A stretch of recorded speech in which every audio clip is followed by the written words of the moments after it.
Merhaba, bugün Konfüçyüs'ün 20 farklı sözünü sizinle paylaşacağım. Birazdan okuyacağım Konfüçyüs'ün çeşitli sözlerini dikkatlice dinleyip bu sözün benimle ne ilgisi var sorusuna cevap olacak şekilde kişisel çıkarımlar yapmayı düşünün.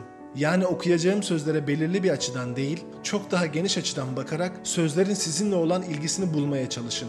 Böylece sözün içinde kendinizi bulmanız kolay olacaktır ve hayatınızda uygulayabileceğiniz güzel çıkarımlar, sonuçlar elde edebilirsiniz. Yaptığınız çıkarımı videonun altına yorum olarak yazarsanız, yorumları okuyan diğer insanlar için faydalı olabilir.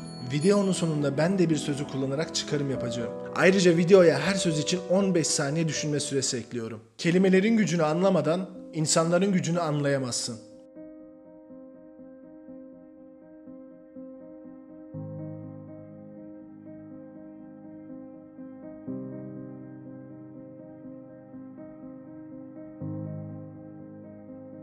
Etraflıca çalış, doğru bir şekilde araştır, dikkatlice düşün, düşündüklerini gözden geçir, ciddi ve samimi bir şekilde uygula.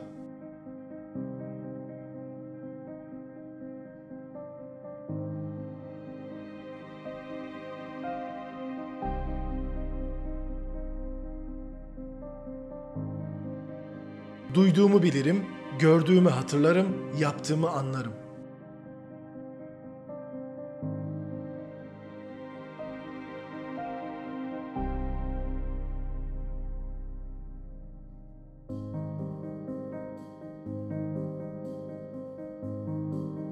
Değerli bir insan gördüğümüz zaman onun gibi olmayı düşünmeliyiz. Değersiz bir kimseye rastladığımız zaman geri dönmeli ve kendimizi incelemeliyiz.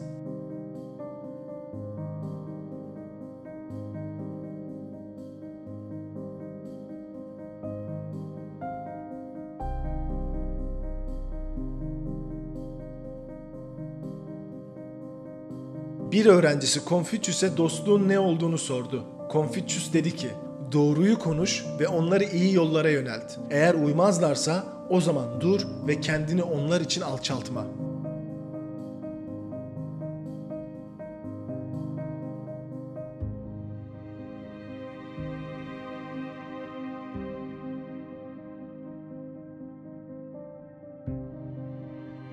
Bilen kişiyle dost ol, çünkü seni aydınlatır.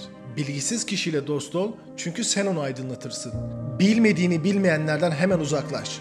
Çünkü onlar aptaldır, seni de aptallaştırır.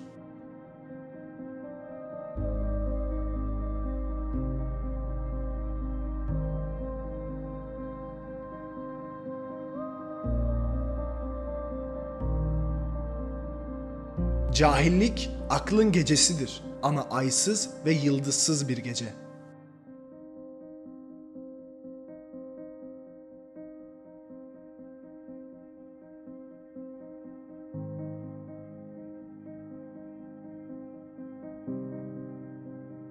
Nasıl ki elmas yontulmadan mükemmelleşmezse, insan da acı çekmeden olgunlaşamaz.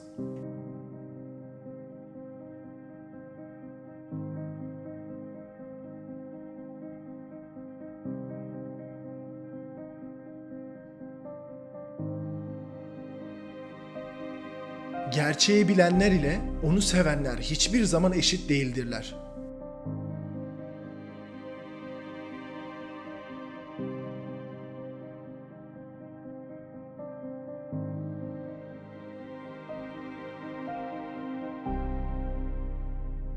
Mutluluk bir varış değil, bir yolculuktur.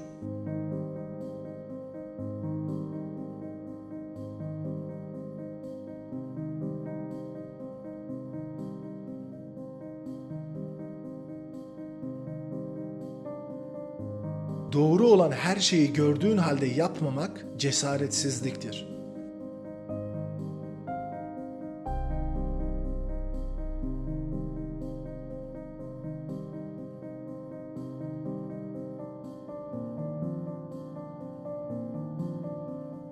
Karanlığa söveceğine bir mum yak.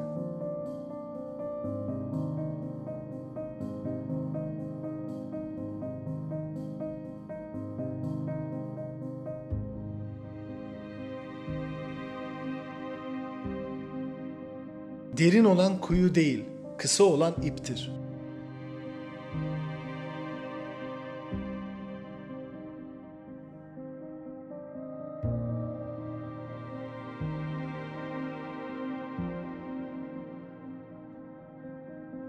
Bende bir yumurta var, sende bir yumurta var. Eğer sen bana bir yumurta verirsen, ben sana bir yumurta verirsem, yine sende bir yumurta, bende bir yumurta olur. Şayet sende bir bilgi var, bende bir bilgi var. Ben sana bir bilgi verirsem, sen bana bir bilgi verirsen, sende iki bilgi, bende iki bilgi olur.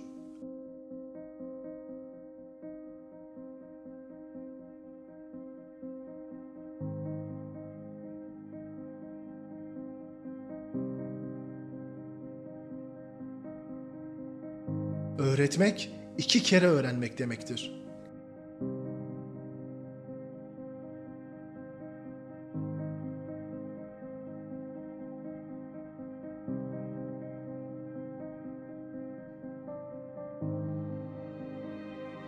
Küçükler ot gibidir, büyükler ise rüzgar.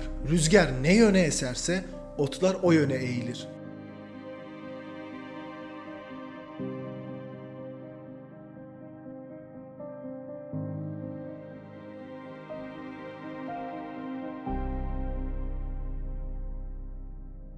Bilgi insanı şüpheden, iyilik acı çekmekten, kararlı olmak korkudan kurtarır.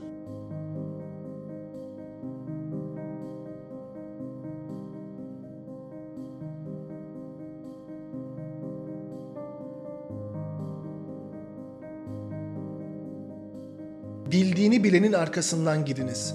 Bildiğini bilmeyeni uyarınız. Bilmediğini bilene öğretiniz. Bilmediğini bilmeyenden kaçınız.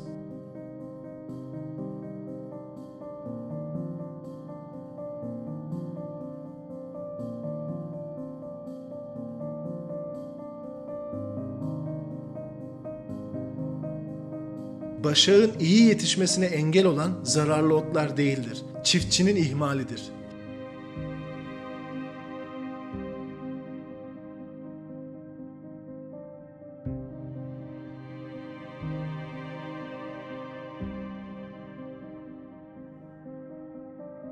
Hiçbir şey eyleme geçen cahillik kadar korkunç olamaz.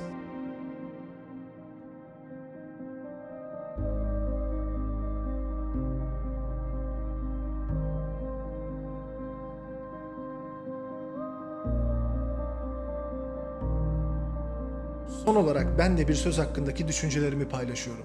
Okudum, unuttum. Gördüm, hatırladım. Yaptım, öğrendim. Bu söz, sahip olduğumuz bilgileri nasıl daha iyi anlayacağımız ve daha kalıcı hale getirebileceğimiz hakkında güzel bir ipucu veriyor. Sadece okursak bilginin kalıcı olmayacağı, sadece görürsek yetersiz olacağı, ancak yaptığımız zaman o bilginin gerçek anlamını öğrenebileceğimizi bize öğütleyen güzel bir söz. Bu durumu basitçe şöyle anlatabilirim. Yüzmek ile ilgili bir kitap okursanız yüzmeyi öğrenemezsiniz. Yüzen birini görürseniz nasıl yaptığını zihninizde canlandırabilirsiniz. Ama yine yüzemezsiniz. Yüzmeyi öğrenmek istiyorsanız sadece okuyarak, izleyerek bunu yapamazsınız. Onu uygulamanız, yapmanız gerekir. Ancak böyle yüzebilirsiniz. Bununla aynı şekilde çeşitli kaynaklardan gelen bilgileri de sadece okursak veya onu uygulayanı görürsek o bilginin gerçekten ne anlama geldiğini anlayamayız. Ve uygulamadığımız için o bilgiyi test etmemiş oluruz ki bu durum çok kolay bir şekilde yanlış bilgilere maruz kalmamızı sağlar. Bu nedenle öğretilen bilgileri test ederek öğrenmek hem bilgileri daha kalıcı bir şekilde öğrenmemizi sağlar hem de bilgileri test ettiğimiz için gerçek bilgi mi yoksa yanlış bilgi mi olduğunun ayrımını yapmamıza yardımcı olur. Eyleme geçirilmeyen bilgi gece karanlıkta nereye gittiğinizi bilmemek gibidir. Sizi yanlış noktalara sürükleyebilir. Bu nedenle öğrenirken mutlaka test ederek, uygulayarak öğrenin. Dinlediğiniz için teşekkürler.